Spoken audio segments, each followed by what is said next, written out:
Hey guys, welcome back to the channel. Happy Tuesday.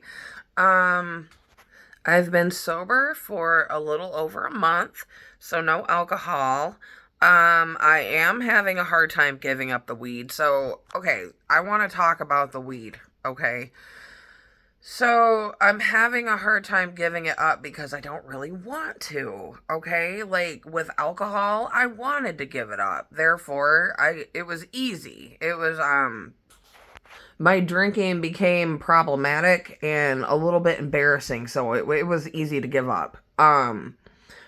But the marijuana, I really enjoy marijuana like a lot. I enjoy it. I haven't had any edibles in over a week or any infused pre-rolls or anything like that. I've been smoking a low THC weed. Um, that doesn't really necessarily get me high. It just kind of takes off the edge, which is when I start experiencing mental health symptoms like mania like I was, which is like gone now. Um I cut back on everything and so this manic episode was a little different. I took really good care of myself. Drank lots of water, ate really healthy, and I cut back on the harder stuff. Um, and my manic episode stopped. And it's because I was taking that Zyprexa 3 times a day, and now I'm down to 2 times a day. I'm gonna try to only take it once today and see if I can, like, kind of wean myself off. So that's really nice. Yeah, and I'm losing weight. Oh my goodness. Thank God. Thank the Lord. My weight got really out of control, but yesterday I ate something kind of heavy, but it was good. I had this like ham and cheese, grilled cheese, just like with real butter. That's probably the fattiest thing I've had in a long time, so. Um okay, let's talk about this new psych last week. I will not be seeing her again. I signed up with a new one. Okay, med psychs sometimes, or like psychiatrists, they can be very cold. It's an attitude that I've seen so many times. I don't feel like I have to tolerate it. Other people might not know better and will tolerate it. Like I used to. I used to tolerate that too.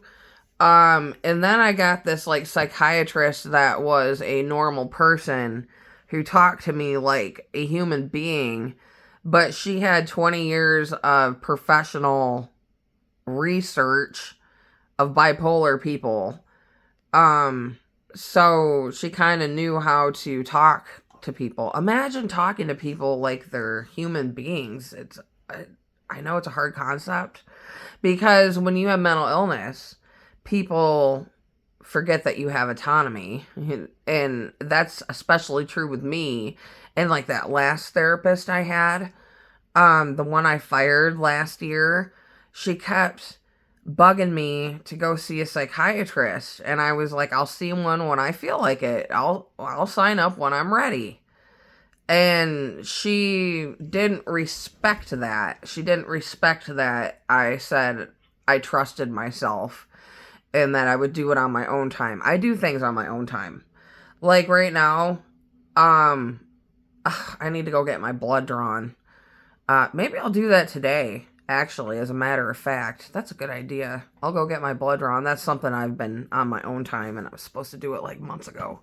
So, yeah. And I was going over my Facebook memories, and it's been, let's see, today in 2011, I graduated from the SAMM program, and that was substance abuse management modules. I think I graduated from the second segment. There were 3 segments. There was like the entry level where you just kind of came in off the street and they educated you on not sharing needles and things like that. And then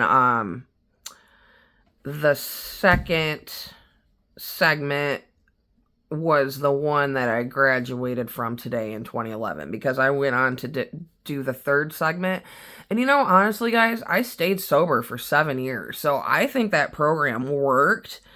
Um, and I liked my peers in that class. I learned a lot. There was a lot of scenarios in there about how to say no and things, which is something that I needed at the time. I think that program was very appropriate to me at the time. But she'd always try to bring this like mindfulness DBT crap into it, and I just roll my eyes. Oh, everybody had a borderline personality disorder. Anybody who went to that facility was labeled with that, okay? That's your first red flag. Yeah, my first case manager. See, I had this like other case manager who was a man. We'll call him Billy. Billy is the one that introduced me to the program, and he reminded me of Matt on Melrose Place. So in my like freaking delusional mind at the time, I felt like I was talking to Matt from Melrose Place. But he got like promoted to a new position. It didn't have to like work with us crazy people anymore. He got like an office job in the building, and that's when they set me up with that crazy DBT lady that like freaking traumatized me. But I bumped into him in the hallway and I said, "Hey, I'm graduating today." And he came to my graduation and he cried. So he was so happy, and I stayed sober for 7 years. And honestly, like, I started drinking because I was kind of like, well, normal people don't really have it all together.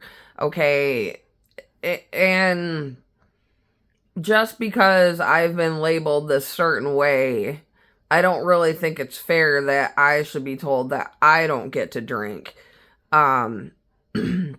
With that being said, if you're a problematic drinker, which I can be, then you should stop. Which I did. My husband confronted me on my drinking, and it was kind of embarrassing. I was like, oh, no, I don't want to go down that road.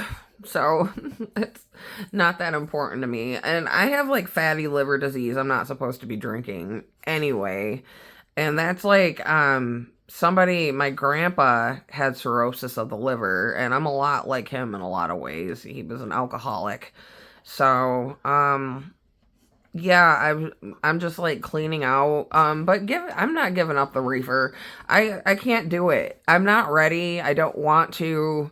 I think it makes me feel better. I do think there's a difference. Maybe sometimes when I'm unwell, like when I get manic, I kind of tend to self-medicate or overuse because I'm trying to like calm myself down. So now that I'm past that, we'll see.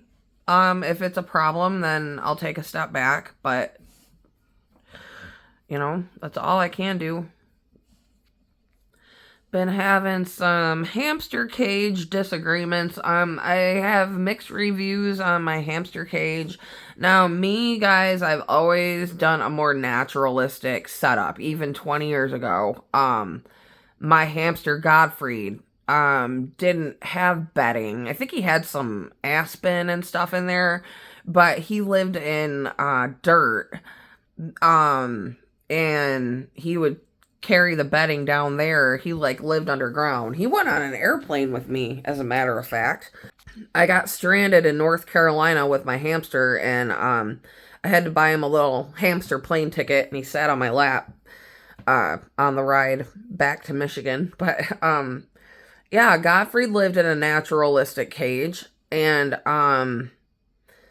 so that's kind of what I do. My cage, I do like half bedding, and I layer it with like orchard grass and aspen and paper bedding and stuff. And then on the other side, I mix sand and coconut husk. And they love it. They freaking love that stuff. And some people didn't like me having rocks in there. But if you watched like my video of him first getting in the cage, he picks the rocks up and he licks them.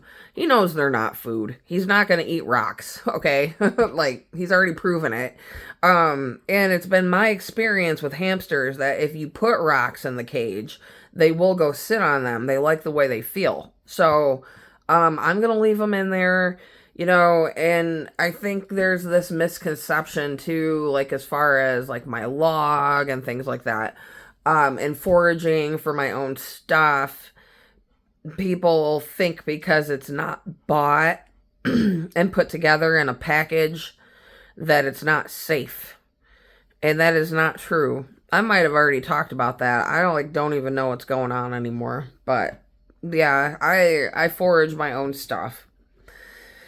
So, I guess that's all I have today, you guys. I hope you have a wonderful day, and I'll probably do a garden update. I've got some corn and stuff like that coming in, so I'll see you guys later. Bye.